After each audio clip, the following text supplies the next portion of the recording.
Assalamualaikum warahmatullahi wabarakatuh. Kembali lagi bersama saya, Andika Hendra Mustaqim, dalam course berkaitan dengan corporate communication atau komunikasi organisasi ataupun komunikasi yang berkaitan dengan bisnis atau komunikasi bisnis. Teman-teman sudah mempelajari beberapa video mungkin sebelumnya. Kali ini kita akan mendiskusikan tentang suatu teori yang berkaitan dengan manajemen berbasis kepada objektif. Jadi objektif manajemen. Teori berkaitan dengan objektif manajemen ini juga memiliki ruang lingkup yang sangat erat dengan komunikasi organisasi. Karena teori ini dikemukakan oleh Peter Drucker. Peter Drucker itu salah seorang guru, salah seorang inspirator yang berkaitan dengan teori-teori berkaitan dengan terobosan-terobosan di dunia manajemen ya, dalam dunia korporasi. Karena ide-idenya itu dianggap mampu mentransformasikan, mampu merevolusikan gitu kan dalam industri ataupun tren-tren manajemen pada pertengahan abad 20-an dan pengaruhnya itu sampai sekarang itu masih terasa.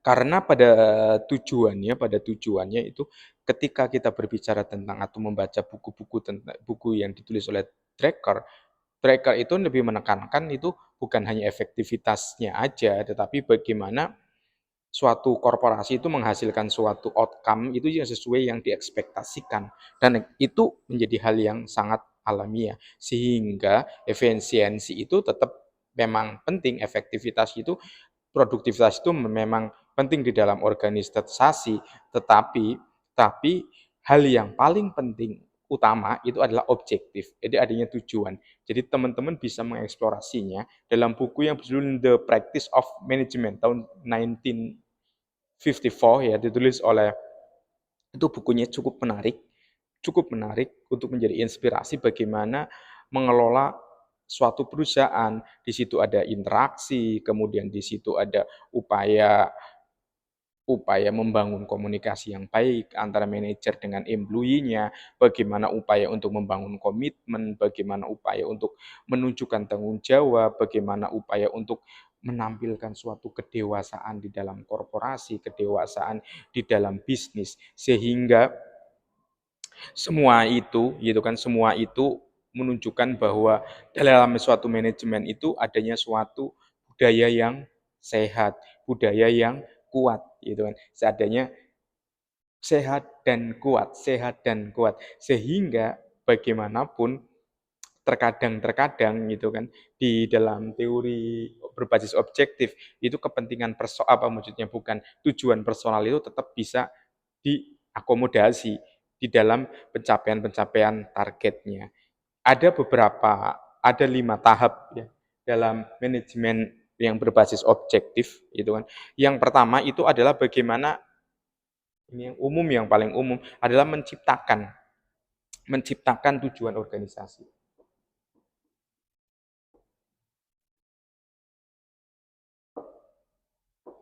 Menciptakan tujuan organisasi. Ketika tujuan organisasi sudah tercapai, maka di situ ada, ya kan, ketika di sini kan ada tujuan organisasi.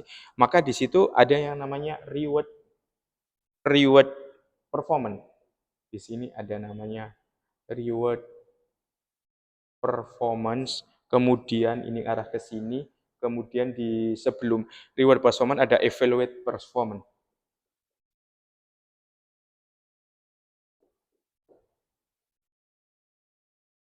Ya kan? Maaf, sebelumnya saya kebalik, dari tujuan organisasi itu akan memunculkan key object of the employee. Jadi ini tujuan organisasi, boleh di sini ada tujuan karyawan. Jadi karyawan itu boleh memiliki tujuan. Dari tujuan ini ada monitor, kemudian baru evaluate performance, kemudian rewards. Ini berkaitan bagaimana penilaian basis utama dalam manajemen berbasis objektif ini adalah karyawan. Berbasisnya kepada karyawan.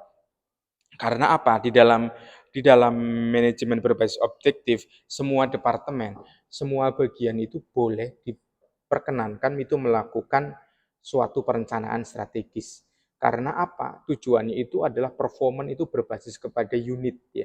Performance itu tidak hanya berbasis kepada level organisasi dalam skala yang besar, tapi lebih ke arah unit. Sehingga para manajer, semua karyawan itu bisa berpartisipasi dalam menciptakan ataupun merencanakan strategi-strategi perusahaannya. Tujuannya itu apa? Berbeda dengan sistem birokrasi yang berbelit, tetapi untuk menjamin bahwa implementasi itu memang murni berasal dari akar rumput. Ketika itu bisa dilaksanakan, maka sistemnya akan lebih berjalan karena semua pihak itu memiliki tujuan, memiliki motif untuk bisa berkembang. Tidak hanya perusahaan itu tidak hanya milik para konglomerat atau bos-bosnya saja, tetapi bisa bisa bisa ada rasa rasa rasa memiliki di semua level karyawan ataupun di level manajer sehingga ini menjadi suatu hal yang sangat sangat menarik ya, sangat menarik karena ada challenge, ada tantangan-tantangannya yang sangat jelas gitu. Apakah hal itu akan mengalami banyak kesulitan dalam mencapai tujuan? Saya kira itu balik lagi ya, bagaimana seorang pemimpin itu mampu tetap utama adalah tujuan organisasinya itu agar tujuan korporasinya itu akan tetap lebih lebih mengena. Apa sih sebenarnya tujuan utama ataupun elemen-elemen yang berkaitan berkaitan dengan organisasi yang berbasis kepada objektif manajemen. Ini disingkatnya dengan SMART ya. Ini sangat umum kalau bagi teman-teman yang menjuluki dunia komunikasi korporasi. Yang pertama itu spesifik. Ya kan? Ketika kita melakukan suatu terobosan dibilang marketing, kita melakukan terobosan di dalam inovasi, kita ingin memperkuat brand, maka itu harus spesifik. Brand yang spesifik itu ataupun produk yang spesifik itu cenderung akan eksis. Karena apa? Dia memiliki pasar yang jelas, pasar yang spesifik dan memang kebutuhannya pun akan lebih spesifik. Kemudian M yang kedua adalah measure. Lagi-lagi, measurable itu menjadi komponen yang penting banget. Karena apa? Di dalam manajemen, ketika kita berpikir ekonomi, di situ ada angka, maka segala sesuatunya bisa diukur. Segala sesuatunya bisa dilihat, bisa dikalkulasi. Ketika measurable, maka performance, maka revenue, dan lain sebagainya itu bisa measurable, sehingga segala sesuatu capaian target dan lain sebagainya itu lebih ditekankan kepada mengarah kepada suatu hal yang prospektif. Kemudian achievable. Buat apa kita mencapai tujuan, tetapi itu tidak bisa dicapai? Buat apa saya mau bercita-cita pergi ke bulan, tetapi hal itu tidak tercapai? Buat apa saya ingin misalnya membangun koloni di Mars, tapi hal itu diperlukan waktu yang sangat lama untuk bisa pergi ke Mars dan itu achievable-nya sangat lebih baiklah kita berpikir realistis, yang sesuatu yang memang memang memang memang bisa dicapai gitu.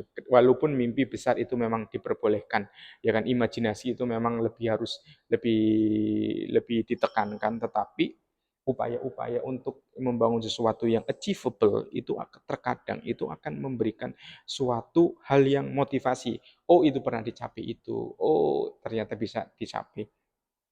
Ini kan balik lagi nomor 4. Realistik. Realistis. Dalam bisnis itu realistis, tidak muluk-muluk, ya kan?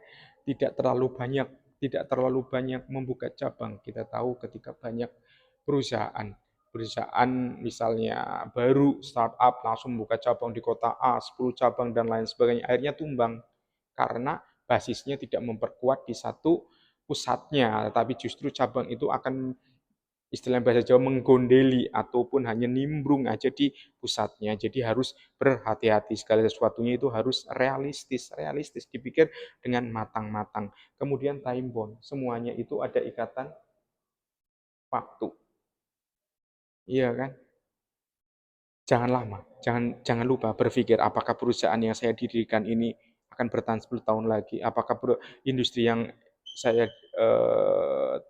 geluti ini akan eksis dalam 5 tahun lagi atau akan terkena disrupsi dan lain sebagainya? Karena time bomb, iya kan? Kita berkaitan dengan waktu. Ketika kita sudah memikirkan waktu, ya kita tidak boleh hanya mengatakan, "Oh, itu urusan takdir, oh, itu urusan Tuhan." Tidak, karena kan balik lagi, realistic, achievable, measurable, and spesifik. Dengan demikian, banyak pihak yang mengatakan bahwa teori berbasis pada keuntungan atau manajemen objektif ini memiliki banyak hal yang positif. Salah satunya itu adanya upaya untuk membangun diskusi, ya. Jadi komunikasinya, jadi diskusi, jadi objektif. Objektif suatu perusahaan itu tidak ditentukan oleh pemiliknya aja, oleh para para investornya aja, tidak. Ada diskusi di situ. Penekanan-penekanan komunikasi korporasinya itu menekankan bahwa di situ juga ada partisipasi, ya. Partisipasi, ketika ada diskusi maka partisipasi karyawan, partisipasi investor, dan lain sebagainya dalam menciptakan tujuan, dalam menciptakan action yang course itu akan lebih tepat sasaran, gitu kan. Akan lebih kena, itu akan lebih mengena. Selanjutnya itu upaya untuk meningkatkan motivasi dan, job satisfaction itu juga akan semakin kuat di kalangan karyawan karena adanya reward performance evaluasi, reward-nya itu berbasis kepada tujuan. Jadi semua karyawan memiliki tujuan, mereka memiliki motivasi sehingga ketika mereka bekerja dengan baik, maka akan mendapatkan reward yang lebih baik. Di dalam hal ini komunikasinya, aspek komunikasinya, efektif komunikasinya kalau menurut saya pribadi itu yang terbaik karena komunikasi organisasinya itu, lebih berjalan di semua lini, semua orang bisa berbicara, semua orang bisa mengumumkan pendapat, semua orang juga bisa saling mengkritik, otokritik dan lain sebagainya. Selanjutnya di semua level ataupun di semua unit itu juga lebih menekankan bagaimana upaya untuk apa ya, upaya menerapkan di semua unit gitu kan. Tadi kan balik lagi bahwa semua manajer ataupun karyawan bisa ikut andil dalam memberikan tujuan arah dan arah organisasi sehingga apa istilahnya itu para unit-unit itu bisa memiliki inisiatif yang tinggi, memiliki kreativitas yang tinggi, memiliki inovasi tinggi, karena mereka itu bisa berjalan sendiri, tidak hanya dikendalikan oleh bosnya, tidak dikendalikan oleh para direkturnya, itu. Itu menurut saya itu keuntungannya seperti itu. Kemudian teman-teman yang memiliki pengalaman lain mungkin memiliki memiliki beberapa catatan tentang manajemen berbasis kepada tujuan, walaupun kelemahannya tetap aja, karena kan dianggapnya bahwa semua akan berbicara, semua akan urun-rembut sehingga akan ribut dan akan apa ya namanya, akan tidak tercapai suatu hal yang maksimal, gitu. Saya kira itu penjelasan saya berkaitan dengan objektif manajemen dalam komunikasi korporasi. Jika teman-teman punya opini, pendapat, jangan lupa kasih di kolom komentar ataupun pertanyaan. Jangan lupa subscribe channel YouTube 100% Autentik. Terima kasih juga. Assalamualaikum warahmatullahi wabarakatuh.